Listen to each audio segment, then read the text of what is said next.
Hello everyone, welcome to another video in our Excel Basics tutorial series. As you can see on the screen, we have an Excel file open. One column shows the marks obtained by the student, while the other displays the total marks. Now to calculate the percentage in Excel, simply type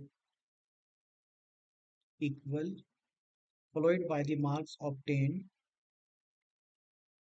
divided by the total marks and then multiply by 100 and then press enter. Once you have done that, you can drag the formula down to apply it to all the subjects.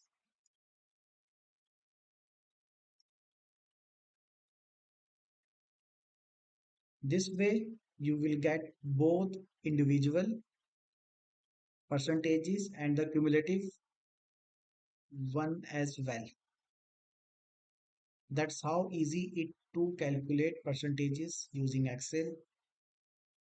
I hope you found this video helpful. Thank you for taking the time to watch.